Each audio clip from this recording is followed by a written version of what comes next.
right, so now let's sketch some functions that fit each of the requirements described below. Let's look at the first one. We have the limit as x approaches 1 from the left of f of x equals 3. The limit as x approaches 1 from the right of f of x equals negative 1, and f of 1 equals 1. Let's start off with the easiest thing, which is that point there. So f of 1 equals 1. All right, so that means when x is 1, y is 1. There we go. All right, so now the limit let's do the limit of f of x as x approaches from the left. Now that equals 3. So that means we're going to have an open point right here. That's why I like to do if I have a point, I like to do that one first so I can figure out where my open points are. Now it doesn't matter what my function looks like as it's coming from the left, so long as it approaches 3 as x approaches 1. Maybe I'll do some kind of parabola looking thing.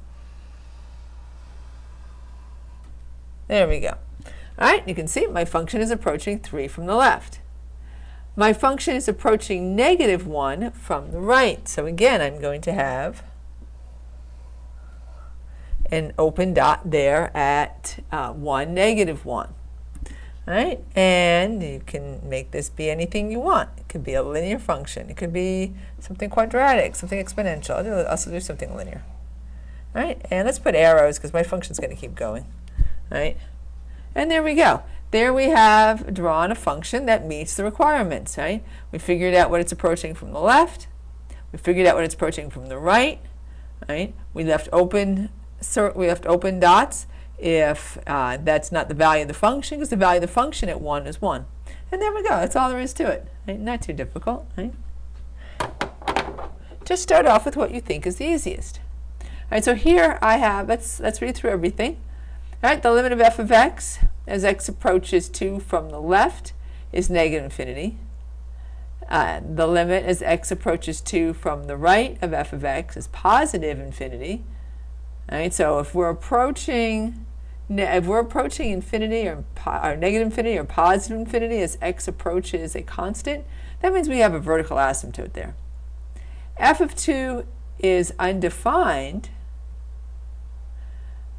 at x equals 2, but the limit, f of 2 is undefined, but the limit as x approaches 2 exists. So we have two different things here going on. We have what's happening at negative 2 and what's happening at 2. Let's take care of what's happening at negative 2 first. All right, so from the left we're approaching negative infinity. Think of like maybe a rational function.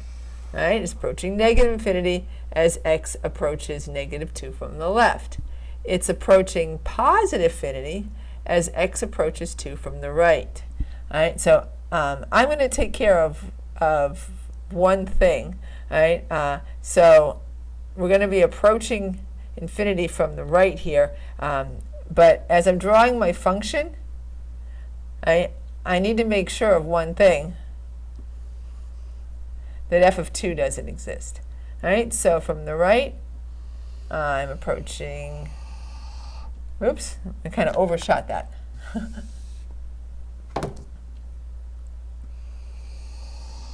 There we go. All right, so here as we're approaching from the left, we're approaching negative infinity. As we're approaching from the right, we're approaching positive infinity. All right, this one's in your notes. And you can draw the same one so you have an example, because you'll be doing something like this today.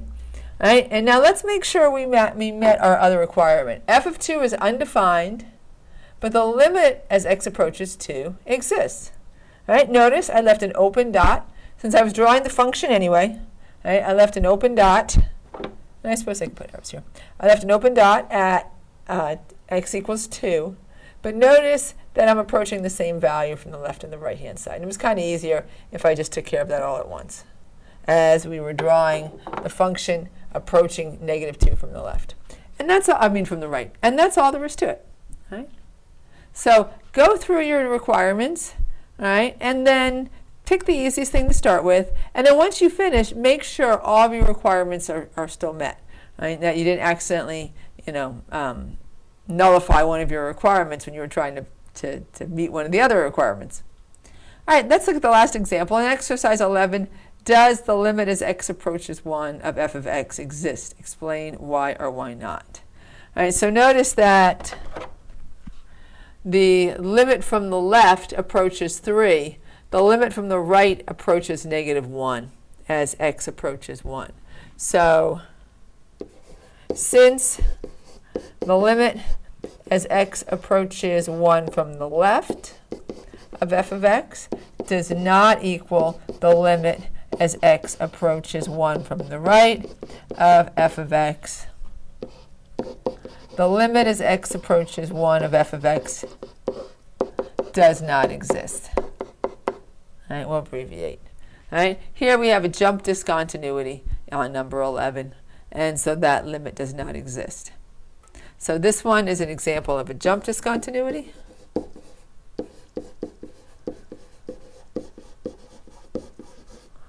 At x equals 1.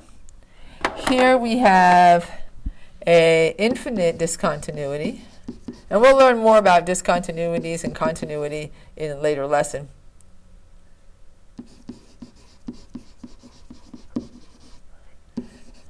At x equals -2. And then we have what's called a point or removable. And this one is clearly removable. If we just filled in that point, we would take care of our discontinuity. Discontinuity at x equals 2. Little introduction to discontinuities. All right, let's continue. And if you have any questions on drawing a graph to meet requirements, just let me know. And those were in your notes. So is this one. As a matter of fact, everything you see is in your notes. Given the graph of the function g of x, determine if the statements are true or false. For statements that are false, explain why. All right, so here's our diagram. Let's see what it says. So the limit of g of x as x approaches 1 is 2. All right, let's see.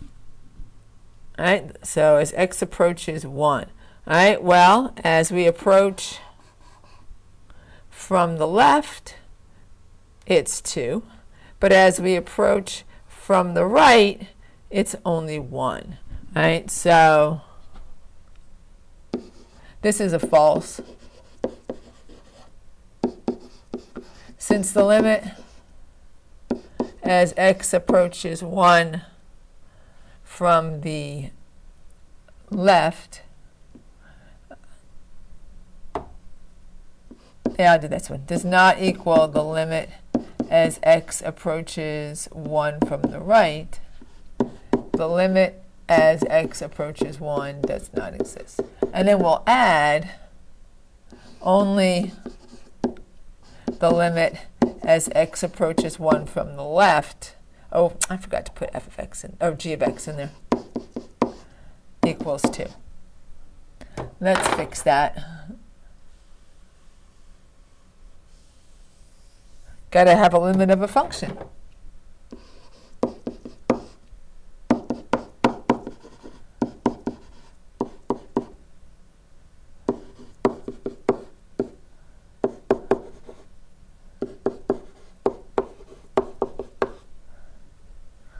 Now I ran out of space. So we'll just move this over.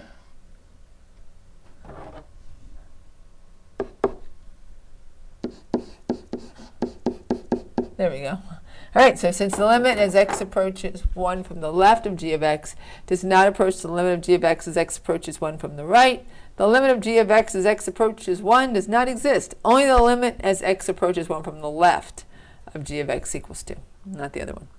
The limit of g of x exists for every value of c on the interval -1 to 1. All right, so that's from here to here. Notice that there are parentheses, all right, which is good because the limit as x approaches -1 from the left does not exist. So that means that endpoint is only a one-sided limit. And over here, the limit of g of x as x approaches 1 from the right does not exist. So we only have one-sided limits at the endpoints, but that's okay. There were parentheses, so that's fine. So this is a true statement, right? If we are from everywhere, right, we're approaching the same value, no matter where I look, right? This is not, there's no discontinuities, there's no jumps, there's no vertical asymptotes, right? So this is a true. Right, and let's just put in there parentheses indicate one-sided limits for the endpoints. And that's what we have. If they had brackets, we'd have a problem. But it would just be a false. We really wouldn't have a problem. The limit of g, as x approaches 2 of g of x does not exist. All right, so let's take a look here. I'm going to get rid of these blue arrows. I don't think we need those anymore. Maybe I'll just keep this in green.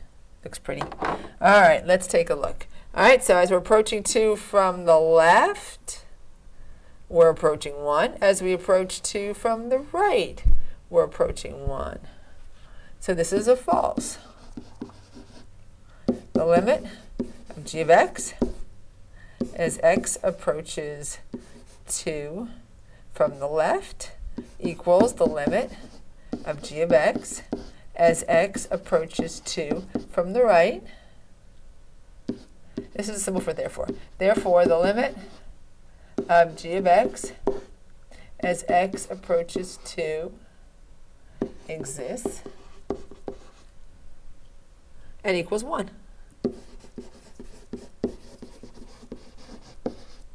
So that was a false statement. It does, the limit exists. F of 2 exists too, right? F of 2 is just 2. So notice that the value of f of 2 does not equal the limit as x approaches 2, but it doesn't matter, right? We're approaching the same value from the left-hand side and the right-hand side, therefore the limit exists. It doesn't matter if the point is something else. All right, so if you have any questions, let me know. I think there's one slide. No, there's 1, 2, 3 slides left, but the 2 slides go together. All right, consider the function, the f of x equals 1/2 times the absolute value of negative 2x plus 4 minus 4 for a moment. Graph is pictured below. From the graph, determine the following limits. So now we're going to look at limits from the graph.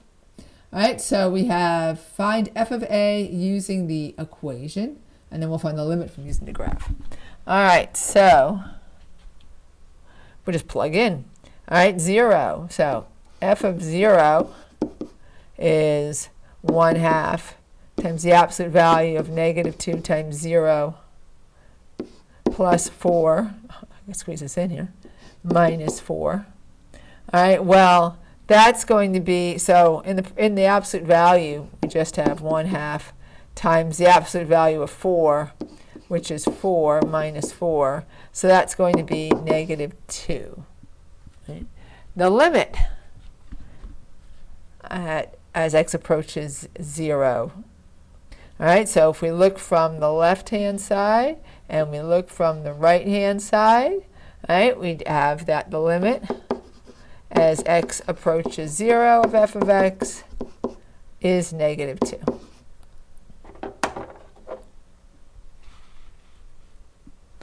All right, so let's find the value of f of 2.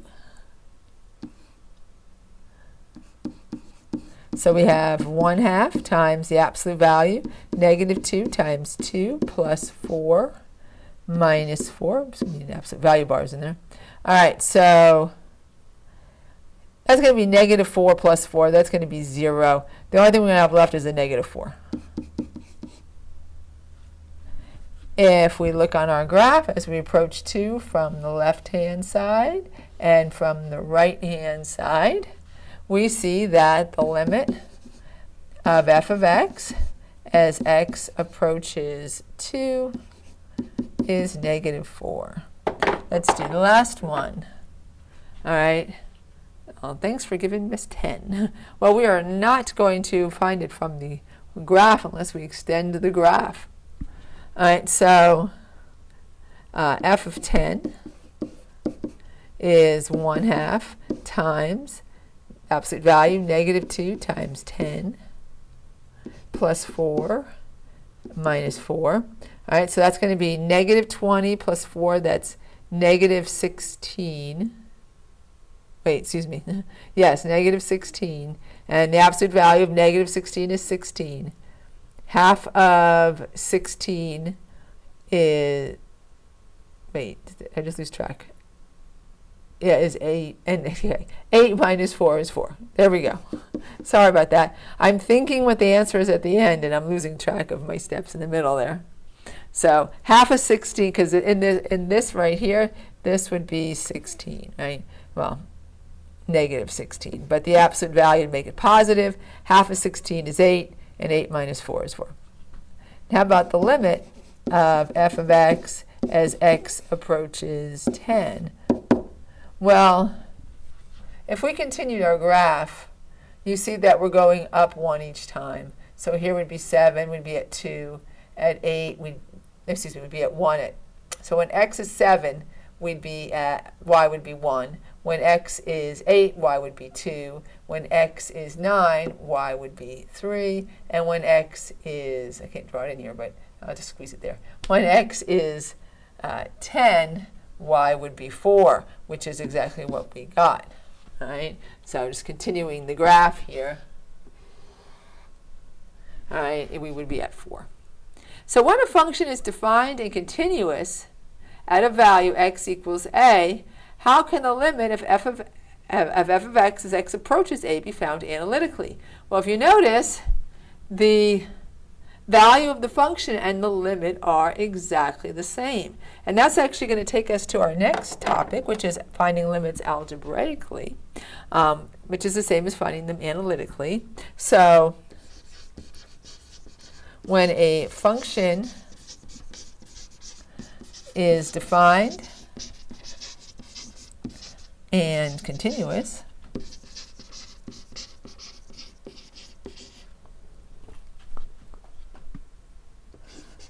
at x equals a, the limit as x approaches a of f of x, oops, what happened to my a there?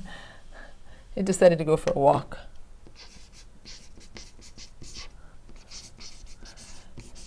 Can be found by substitution. You can literally substitute the value into the function and find your limit. And that's actually what we're going to be doing in the next section when we're finding limits algebraically. So this is a nice tie over to that next lesson. Right. We have one more activity. And we're going to, first of all, we're going to write the equation for this piecewise function. And then we are going to find some limits using it. All right, so we have, notice that we got 3 pieces. We have a piece for x less than -3. We have a piece for x greater than 2, and then we have a piece for the parts in between. Now, none of these are going to get an equal sign, because if you notice, those are open. Oh wait, one of them does. They're all open holes except for one. So that middle piece, we have an open hole at -3, but we have a closed hole at 2. So that's going to get the equal sign there. All right, so we need to write the equation for x less than -3, for x between, for x greater than -3, and x but less than or equal to 2, and then for x greater than 2. All right, so now the first and last pieces are linear. They're pretty easy. You could just take any point, like this one, use point slope and write the equation, right? Or you can follow the graph. I'm going to use point slope. All right, so we have that point there, negative 5, 0. So for the first part, y minus 0 equals, oh, and my slope. The slope is negative 1, right? It's going down, down 1 to the right 1. So we have y minus 0 equals negative 1 times x plus 5, right, minus a negative. So that's just going to be y equals negative x minus 5. All right, so that's the equation for the first part, negative x minus 5. Let's do the third part, the other linear part. All right, so we have a nice point right here at 4, negative 3. Let's just use that one. Could also use that open point there too. I could use 2, negative 2. I'll just take 4, negative 3. So 4, negative 3. The slope is negative 1/2. We go down 1 to the right 2. So we have y plus 3 equals negative 1/2 times x minus 4. So that's going to be y equals, I'm going to move the 3. So I'll have a minus 3 at the end. And we'll subtract, or and we'll multiply. Negative 1/2 x, that's going to be plus 2. And then we have a minus 3, right? We're going to subtract 3 from both sides. So that means our equation is y equals negative 1/2 x minus 1. And that fits in with our graph too. So this would be negative 1/2 x minus 1. This part was easier just to extend, right? As you can see, if you extended, it would be at negative 1. Now the middle piece, all right? So we have a quadratic. Now, let's write it in vertex form because that's easiest. So we have y equals a times x minus h squared plus k. And if you want to change it, you can, but I'm just going to leave it in vertex form. Now, let's figure out each of the parts. hk is the vertex. All right, so the vertex is at negative 1, negative 4, right there. Wait, that's not a 4. That's a 6, sorry. It's a little pixelated. Right, 1, 2, 3, 4, 5, 6. Negative 1, negative 6. Now A is easy to figure out. Notice that these points go, like it's kind of like a slope of 1, right? If I were to connect them with lines, A is 1. You can figure out if you just move 1 to the right and 1 to the left. All right, so if A was 2, it would be up here. If A was 3, it would be up here. So you can tell by how high that next point goes if I go 1 to the right and 1 to the left. So since we only went up 1, A is 1. So that means that this part, that parabola there, is just y equals x plus 1 squared minus 6. Let's fill that in. X plus 1 squared minus 6. All right, so now we've got our equations written. Let's answer the questions on the next page, and then we're done. Use the equation that you wrote to find each of the following limits. Confirm your results based on the graph. If the limit doesn't exist, state why. All right, so now we're going to have to keep getting our equation from the other part. So 2 from the right. All right, so 2 from the right is going to take the third equation, right, greater than 2, because we're coming from the right. So negative 1/2 x minus 1. So this would be, I'll just put it here.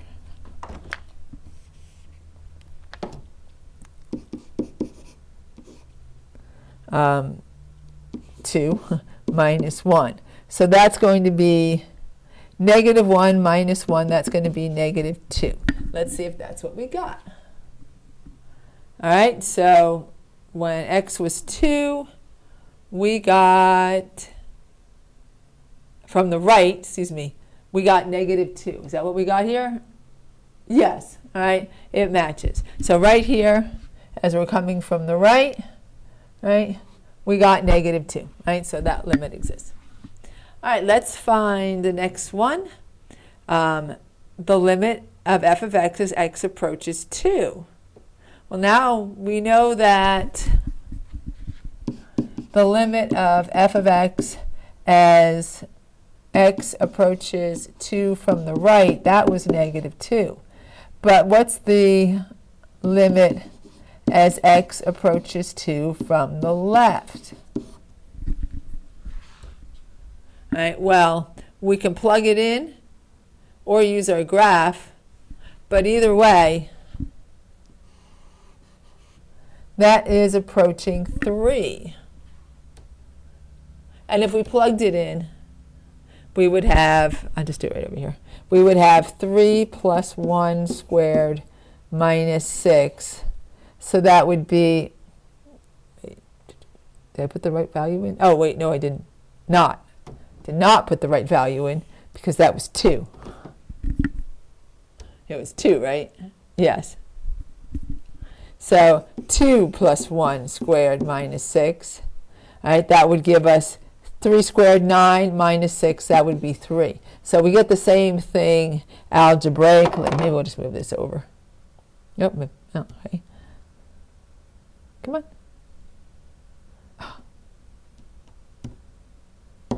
Maybe we'll just write it on the other side. It's hard to remember what the equations were. So this was 2 minus 1 squared minus 6, which was 3. All right, so here, this does not exist.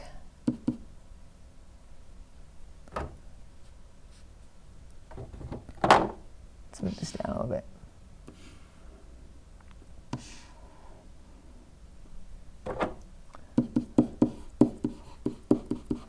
And we can see that the limit as x approaches 2 from the left of f of x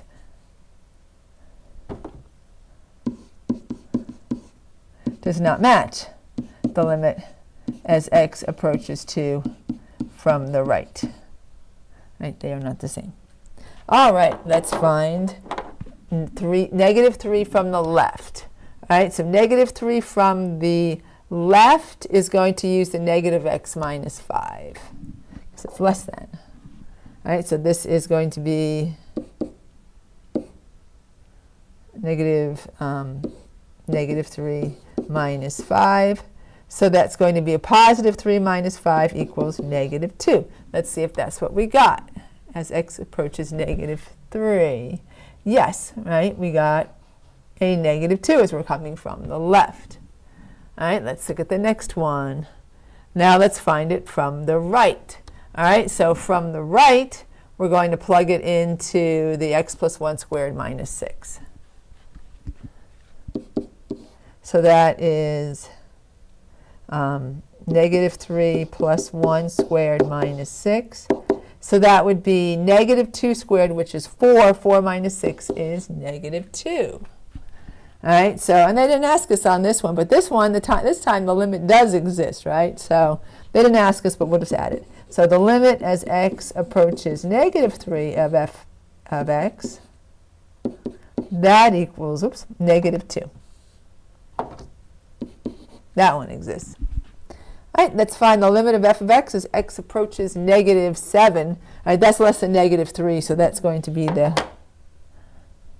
I'll write in blue this time. That's going to be the same function as above there, equals negative 7 minus 5. So that's going to be 7 minus 5 equals 2. And let's see if that matches. All right, so as x approaches negative 7, I don't remember which way we were coming from. Either side, which is fine. Oops. If we put our arrows in the right spot. All right, so this is a continuous piece, right? We're in the middle of one of our equations, right? So individually, each of these are continuous equations, right? We have two linears and a quadratic. Those are continuous. The only places that we could have a break are at where we switch equations. So we're in the middle of the equation. That's a continuous equation. We're going to approach the same value from the left and to the right, and we can see that from the graph. And there's one more. Let's find the last one. So that is -1. And so for -1, we would use the middle equation. It's between -3 and 2. All right, so this would be -1 plus 1 squared minus 6. Well, that's going to be -6. Let's see if that's what we got. All right, so at -1, there it is. As we approach from the left and approach from the right, that was our vertex, right? -1, -6. So that one is correct. And that's the end of my video. So if you've got continuous functions, you can just substitute into that function. If you've got a graph like this where there are breaks, you've got to make sure you approach the same value from the left and the right. So thanks for watching. Bye for now.